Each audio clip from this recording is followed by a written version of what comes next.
me at 6 in the morning. I was already awake. I'm always awake by 5:30, old habit from 30 years of running my own schedule. I had my coffee. I was sitting in the kitchen watching the frost on the back window start to soften. The phone rang, and I saw my daughter's name, and I picked up before the second ring. She didn't say hello. She said, "Mom." She fired me. I set my coffee down. "Where are you?" I asked. "The parking lot of the building." "I have a box." Her voice was very flat, the way voices get when a person has already cried everything out, and now there's just the empty space where the crying was. She called me in this morning and she said my position was being eliminated, but it's not being eliminated, Mom. She's giving it to her niece. I watched them move my chair out of my office before I even finished signing the termination papers. I knew who she was. I had always known this day might come. What I didn't say, not then, not on that phone call, was that I had been quietly preparing for it for almost 2 years. "Go home," I said. "I'll be there by noon." She hesitated. "You don't have to drive all the way. I'll be there by noon," I said again. I hung up. I finished my coffee. Then I went to my bedroom closet and reached up to the top shelf where I kept a plain grey accordion folder, the kind you can buy at any office supply store for $4. I had filled that folder slowly over many months, the way you fill something when you're not sure you'll ever need it, but you can't afford to be wrong. I put it in my bag. I got in the car. My daughter's name is Beverly. She is 34 years old, and she has her father's eyes and my stubbornness, which means she has a very hard time asking anyone for help. She married into a family that had money the way some families have weather. It was always there. It shaped everything, and nobody talked about it directly. Her mother-in-law's name is Patricia.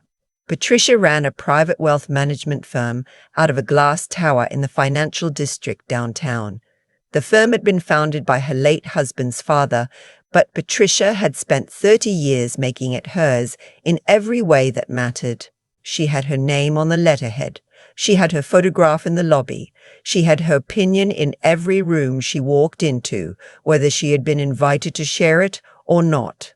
When Beverly married her son, my son-in-law, whose name is Owen, Patricia smiled at the wedding and gave a very polished toast. She mentioned Beverly twice in the toast. She mentioned the firm 4 times. I noticed. Beverly had started working at the firm 18 months into the marriage. It had seemed at the time like a generous offer. Patricia had framed it that way, bringing Beverly into the family business, giving her a chance to grow. Beverly had a degree in finance. She was good at her work. I watched her get better. What I also watched from a careful distance was the way Patricia used that proximity. The late meetings she scheduled only when Owen was traveling, the performance reviews that were verbal, never written. The gradual, practiced way she began inserting herself between Beverly and Owen, mentioning Beverly's mistakes at family dinners, questioning Beverly's judgment in front of the staff, making small comments that seemed almost kind until you added them all up. Beverly didn't see it clearly at first. People who love someone don't always see the architecture of how they're being taken apart. I saw it. I said nothing for a long time because Beverly needed to find her own footing, but I started keeping notes. She was at her kitchen table when I arrived. The box from her office was on the floor by the door. She hadn't unpacked it or moved it, just left it there like she couldn't decide what it was anymore. There was a coffee cup in front of her that had gone cold. I put my bag down. I hugged her. She held on longer than she usually does. "Where's Owen?" I asked when she finally let go. She looked at me and I saw something shift in her eyes. "He's at the office. His mother called him after she called HR. He said she stopped." She pressed her lips together. "He said I should give her some time to calm down, that she probably has a reason." I sat down across from her. "A reason," I said. "He's not bad, Mom. She's been his whole life, his whole model of how things work. He doesn't know how to go against her." I didn't argue with her. I'd been around long enough to know that defending someone who has already decided to believe something doesn't accomplish much. What it does accomplish is making them defensive, and then you've lost the real conversation. Tell me what happened in that office this morning, I said. Everything, she told me. Patricia had called her in at 7:45 before most of the staff arrived. There were 2 people present, Patricia and a woman from HR named Susan, who kept her eyes on her notepad the entire time. Patricia had explained that due to restructuring, Beverly's role was being absorbed into a newly created position. The new position would be filled internally. Beverly would receive 8 weeks of severance per her contract. Beverly had asked which internal candidate. Patricia had smiled and said that wasn't information she was able to share at this time. She had everything printed and ready, Beverly said. The papers, the folder, the exit badge return. She had a box. She had thought about this for a while. Yes, I said. She had. Beverly looked at me. Mom, do you know something? I reached across the table and put my hand over hers. I know enough, I said. Now tell me, is there anything with the firm that has your name on it? Anything you created, built, managed, clients you brought in yourself? She thought. I rebuilt their estate planning intake process completely. The old system was a mess, and I built them a new client assessment framework from scratch. It's been running for 14 months. It increased their close rate by about 30% on new estate accounts. Did you document that? Do you have records? I have everything. I kept copies. I always kept copies of my own work. I squeezed her hand once and let go. Good girl, I said. Here's the thing about Patricia that she never understood about me. She looked at me and saw a widow from a small town in central Ohio who had raised 1 daughter, sold the family hardware business after my husband died, and retired quietly to a house 40 minutes outside the city. She saw someone who brought pie to holidays and asked gentle questions and stayed in her lane. She was not entirely wrong about the surface of it. But I had run that hardware business for 11 years before Howard died, and I had run it for 6 years after, and I did not sell it for a small number. When I sold it, I took a portion of that money, and I did something that Patricia, who understood wealth management professionally, would have recognized immediately if she had thought to look at me as someone worth looking at. I invested it quietly, not in stocks, not in mutual funds, not in anything with my name on a public record if I could help it. I invested in property. Specifically, and this is the part that matters, I invested in a small commercial property in the city, a corner building about 8 blocks from the financial district. I had purchased it 7 years ago through an LLC my attorney had set up. The building had 3 tenants. One of those tenants had been, for the past 4 years, a company that provided record storage and physical document archiving services to several financial firms in the downtown area. One of those financial firms was Patricia's. She stored her physical client records, the legacy files, the paper copies required by law for estate documents, in my building. She had been paying me rent through 2 layers of corporate structure for 4 years. She did not know it was me. I had not planned it as a weapon. I want to be clear about that. I purchased that building because it was undervalued and the location was good, and my attorney said it was a sound investment. I had no idea, when I bought it, that my daughter would one day marry into a family with any connection to it. But when Beverly told me 2 years ago that she was struggling at the firm, when I started to understand what Patricia was doing, I did look up the lease agreements. I did review the documents. I did confirm what I had begun to suspect. And then I had a conversation with my attorney about what options existed, if options were ever needed. I put that information in the grey accordion folder. My son-in-law came home that evening. I was still there. I had stayed because I didn't want Beverly to be alone, and also because I wanted to see Owen's face when he walked in. He was a decent young man, Owen. That was the complicated thing about him. He wasn't cruel, he wasn't calculating.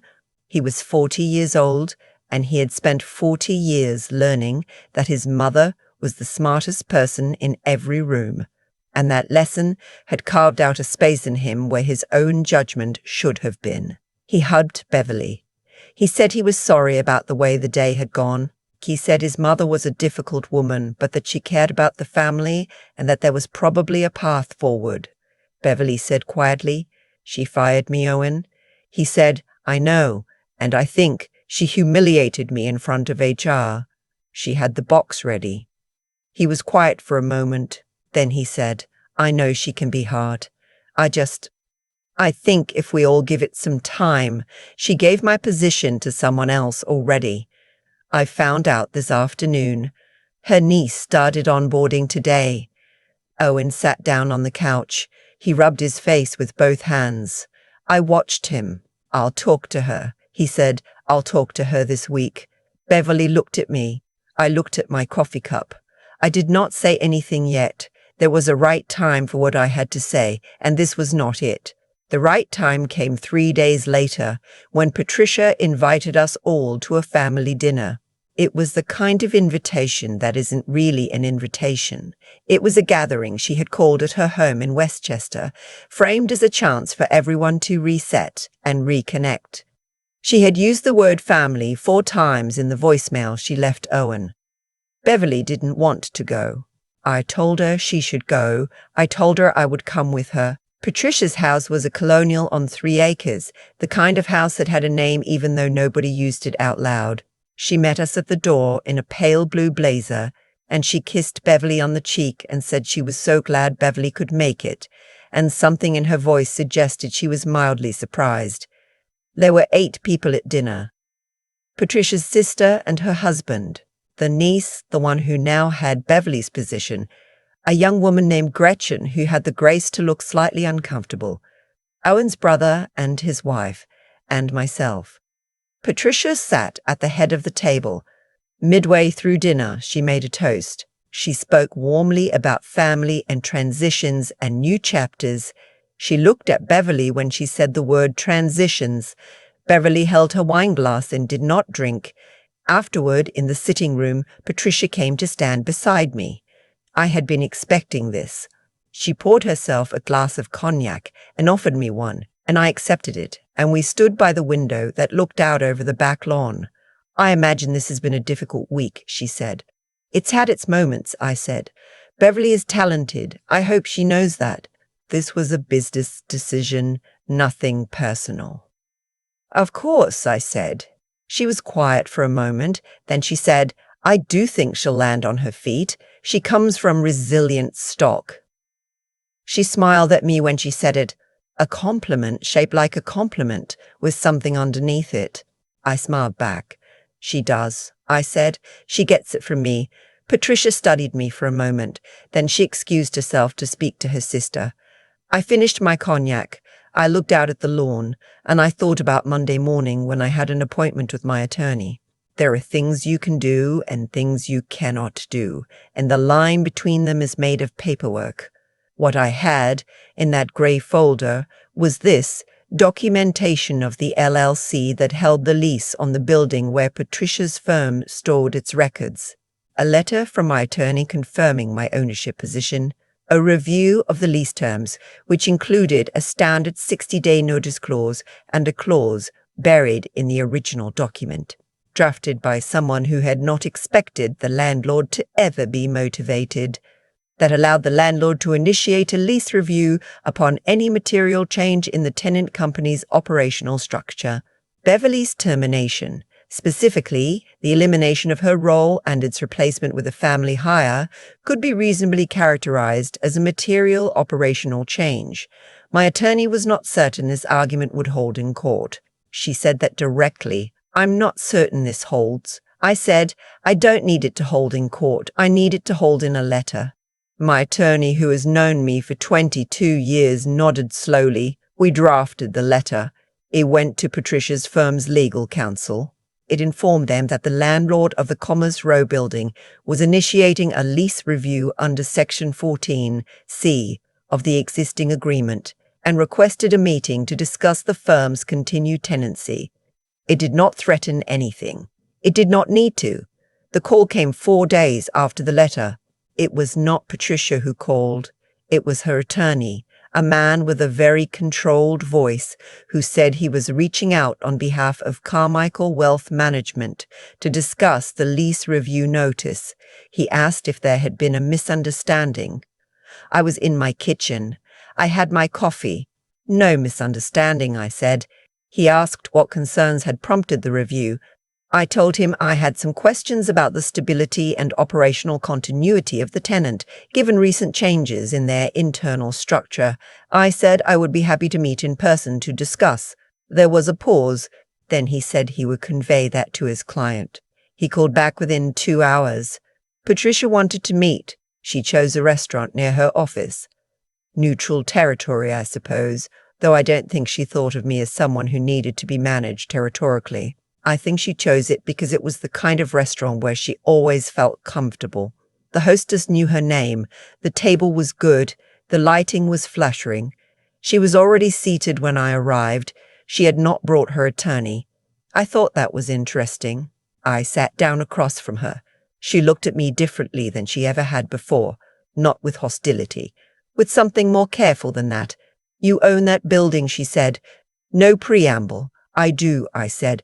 For how long? 7 years. She processed that.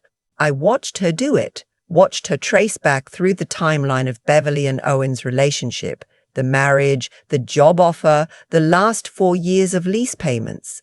You never said anything, she said. It never came up, I said. We don't talk much about finances at the holidays. She looked out the window. A cab went by. Then she looked back at me. What do you want? She said. I had thought carefully about this. I had written it down in my kitchen 2 nights before, then folded the paper and put it in my pocket and walked around the block 3 times before I came back and looked at it again. I want Beverly reinstated, I said. Full title, full salary, with a written acknowledgement from the firm that her departure was the result of restructuring and that she resigned voluntarily as part of a mutual agreement, not that she was terminated for performance. Patricia's jaw tightened. The framework she built for estate client intake stays in the company documentation with her name attributed as the original architect, I continued. In writing. I'm not finished. I folded my hands on the table. I don't want Beverly to go back to working for you. I want what I described to exist on paper so that it cannot be used against her. She'll move on. She's already had interest from 2 other firms, but she will leave correctly with her reputation intact and with documentation that reflects what she actually contributed. Patricia was very still. And the lease, she said. I intend to sell the building, I said. I've been considering it for some time. The new owner will honor existing lease terms, so you don't need to worry about relocation. This has nothing to do with the lease. She stared at me. Then why bring it up at all? She said. I looked at her steadily. Because I wanted to have this conversation, I said, and I needed you to understand who you were having it with. She agreed. Not that day. She needed a week, and I gave her a week. Her attorney called my attorney. There were 3 rounds of language negotiation over the documentation wording. Beverly was not told the details of what I had done. I told her only that I had spoken to Patricia and that there was going to be a resolution and that she should let me and the attorneys handle the paperwork. Beverly asked me what I said to her. I said I just reminded her of a few things she'd overlooked. Beverly looked at me for a long moment. She has her father's eyes, but sometimes she looks at me and I think she sees something she's only just realized was there all along. Mom, she said. What did you do? I had coffee with a woman who underestimated me, I said. It went fine. The documents were signed on a Thursday. Beverly's file was corrected. The framework she had built was attributed to her in the firm's internal records. The termination was reclassified as a mutual voluntary separation. Owen saw the documents and sat quietly in the kitchen for a long time. I don't know exactly what happened between Beverly and Owen after that. I know they had long conversations. I know he went to see his mother alone, and I know it did not go smoothly.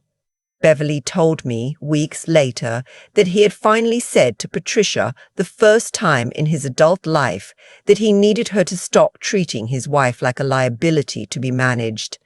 I don't know what Patricia said back.